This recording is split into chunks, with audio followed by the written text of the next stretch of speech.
Welcome to the podcast, Amazing Tales from Off and On Connecticut's Beaten Path. I'm your host, Mike Allen. Imagine jumping out of a plane that's 13,000 feet in the air and then using a parachute to glide safely back to Earth. Well, it turns out that people pay a lot of money for that experience, but the first time they ever had the opportunity in the United States to pay to jump out of a plane was at a grass strip airport in Litchfield County, Connecticut. Well, here to tell us about it is Russ Wheeler. Not only was Russ there when the operation, so to speak, took off, but he's done hundreds of jumps himself, including one you're just not going to believe. In fact, we think he's the only person who's ever done it. Now, Russ has worn many hats in the day. He used to be the state pilot for Connecticut, ferrying the governor and his top staff to distant meetings by airplane. Russ is going to be along in a moment with today's episode. This week's trivia question: this festival has been around for 75 years, and it's the only one in Connecticut that honors this major figure from the state's largest city. What is it? Stick around after the main program for the answer, because then you're going to know the topic for next week's show.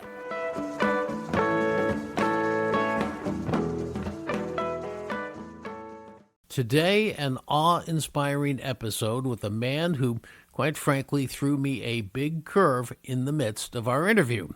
Now, I'd known going into the interview that Russ Wheeler knew all about the startup of commercial skydiving in the U.S. at Good Hill Airport in Roxbury because, well, he was there.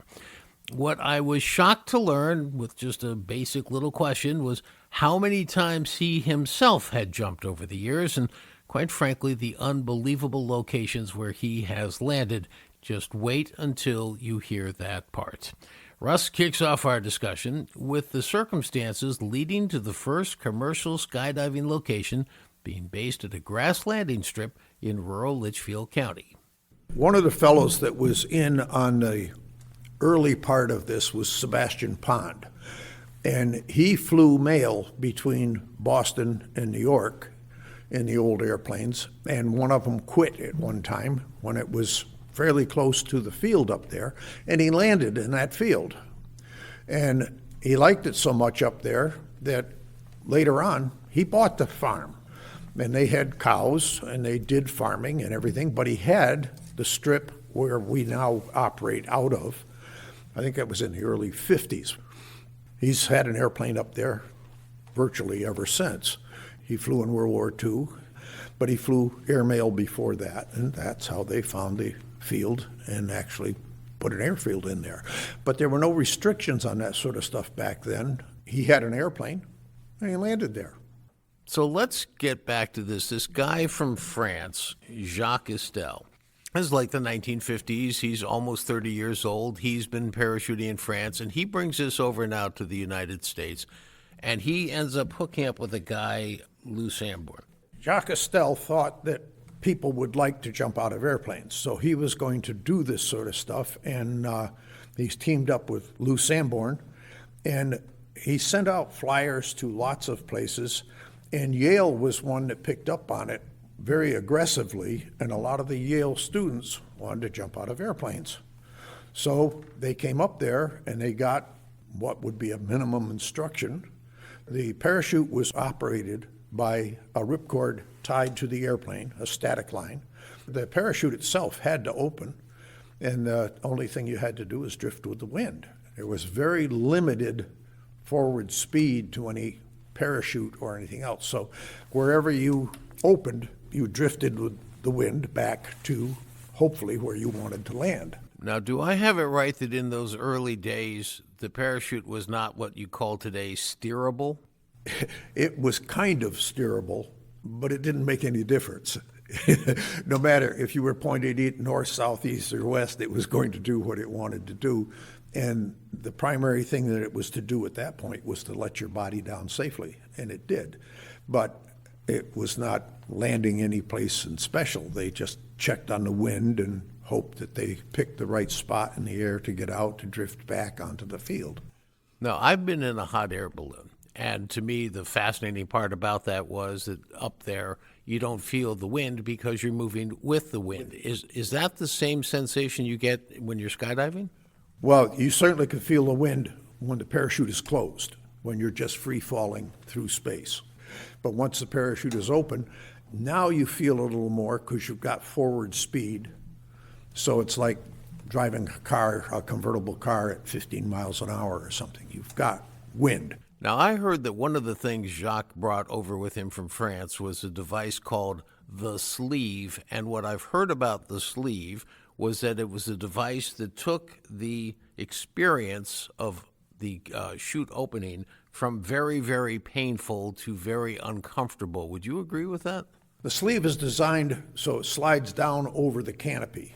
And as you go out into the air, this canopy is all in a sleeve, similar to a shirt sleeve or this sort of thing.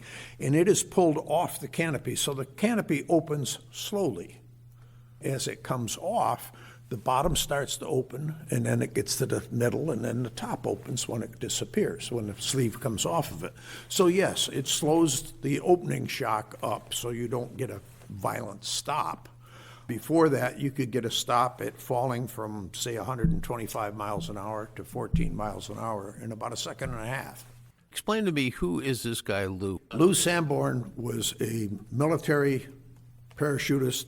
He fought in combat, and he was out of the service at the time and was very interested in skydiving and jumping. So now, here they are, they're coming together, and they want to open up a training school, and they want to start what will eventually become a skydiving hobby or a sport in the United States, which didn't exist at that time. And in fact, Roxbury and Good Hill Airport are called the birthplace of skydiving in America. Well, these two people got together, and they talked about doing a skydiving operation as a commercial venture. And at first it started out like just on the weekend, and that's all that they did. But Jacques Cousteau had visions of doing what we're doing today. It was enjoyable, and it was the first time that you're totally free. Now, they have to have something called a drop zone. Tell me what a drop zone is. How do you define it? Just a place to land. And this was the first one was here, right? Yes, and they used it as the field where the hangar is. That was the drop zone, which was clear of trees, brush, everything. So you're flying along with an airplane that's going probably, 100, 125 miles an hour. You jump out of that. You have a forward speed because you were in the airplane, so you're going forward.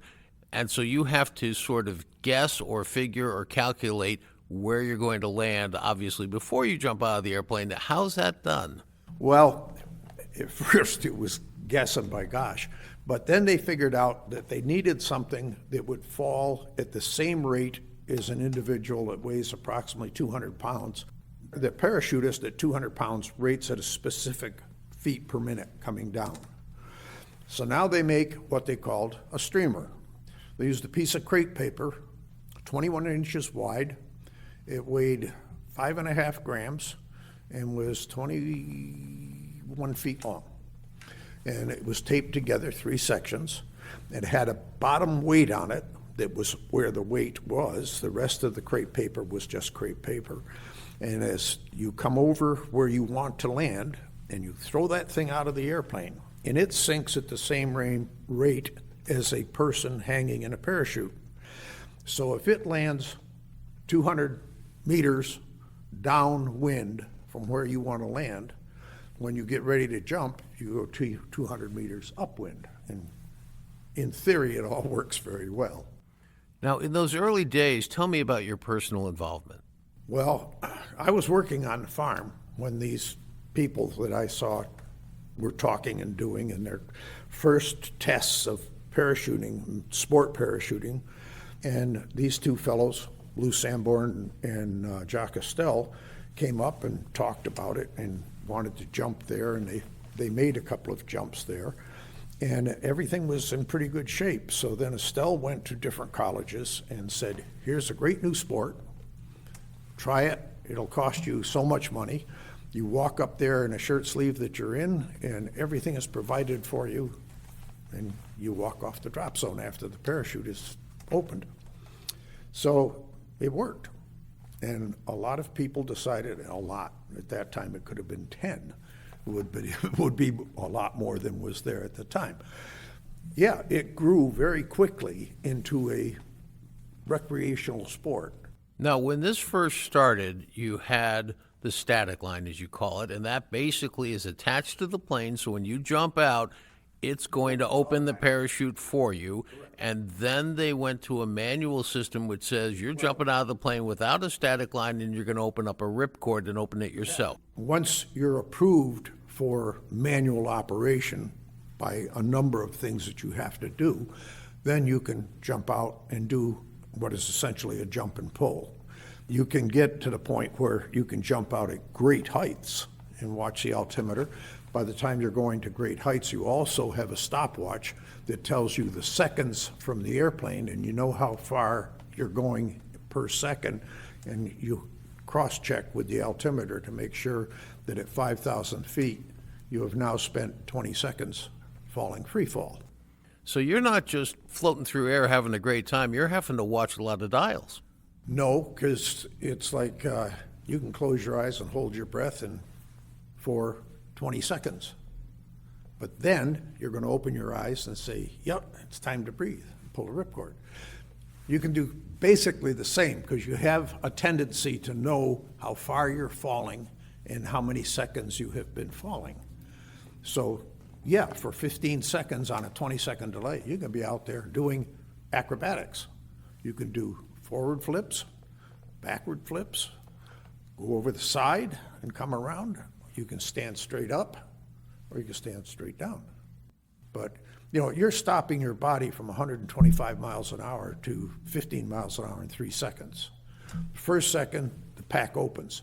The second, the parachute comes out in a long stream. Third second, it opens, so you stop. But being a free body, it's not like being thrown off of something and, landing at that kind of speed. You're in free air. Did you ever jump yourself? I've jumped into New York City, one of the few that's ever done it. I've done air shows in Long Island. I've done skydiving all over this part of the country. Okay, you got me. Tell me about jumping into New York City. If any of the police or anything else ever asked me, I never did it. But I was asked by the World's Fair at that time, that was down there, if I could jump into Central Park.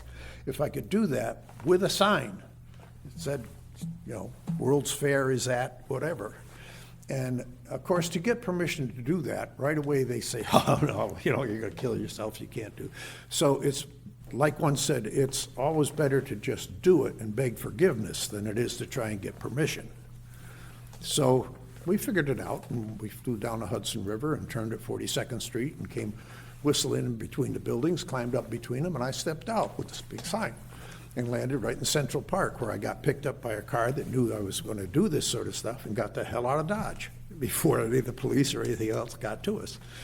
And we did things like that. We've jumped into Boston Common. We've jumped into one of the ball fields in Philadelphia. We've jumped into all kinds of places everywhere. We do air shows all over everything. How many jumps have you made? Several hundred? Oh, yes. Yeah, beyond that, by quite a bit. No, I'm going to go out on a limb and say Central Park was probably your craziest one. There's others. There's others. So can you mention a couple of the crazier ones you've done? In early skydiving, the military was dead set against this. You don't do this sort of stuff. This is stupid. But they called us and asked us to do a sport jump down in New Jersey. And we said, sure, no problem. So the day of the event, we went up and jumped out of the airplane and landed right where we were supposed to, and the whole bit packed up right quick. And they wanted another jump towards sunset. So we said, sure, not a problem. And I rode a bicycle out of the back of the airplane. And in free fall, they have pictures of me pedaling the bicycle and everything going, falling, going like mad. And it was a military exhibition. And of course, before I opened, I kicked the bicycle away, and then I opened the parachute, and the bike went down and crashed. And this guy with all kinds of stuff all over him, all kinds of metal type stuff, came up, and he's about this far off my nose, and he's screaming and hollering at me. All the other skydivers are laughing, they're rolling on the ground, knowing what and how it worked. And he's screaming, And I looked over at one of the guys and I said, you know, this guy thinks I care. And I said, and fella, you may be the head of the Air Force, but I don't care. You hired me to come here. This is what you get. He's still screaming. And finally I turned to one other guy and I said, you think you're hearing him scream now? Wait until he finds out I stole that from the officers club last night. And, you know, that sort of stuff was done all the time. There was a lot of that. And we did do a lot that was good. We demonstrated that you could put 150 people in a relatively small area at night with nobody knowing it. You have an airplane that flies over at 13 or 15,000 feet. It's pretty quiet. And it just flies over, and it's gone. And all of a sudden, you got 150 fighting force down below you.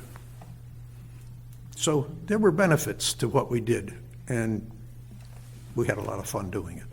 Russ says the military was always in touch about the skydiving school's experiments and accomplishments. The Connecticut operation of charging people to jump out of an airplane eventually moved to Massachusetts to the Orange Municipal Airport. It remains there to this very day. Now, back in 1959, when the operation began, it cost $30 to take a jump, and that was actually a lot of money back then. Well, today it starts at around $300. Now, by the time the operation moved, Russ was a credentialed jumper in every single grade class. Now, he would go on to pilot the plane that took Connecticut's governor and other cabinet-level personnel to meetings at distant locations. That was done through the Department of Transportation, of course. In the meantime, Russ owns that original Cessna plane that was used in those very first jumps back in the 1950s. But he himself does not jump anymore. He says the expert pilots who knew exactly how to maneuver that plane for him, well, they've all died off.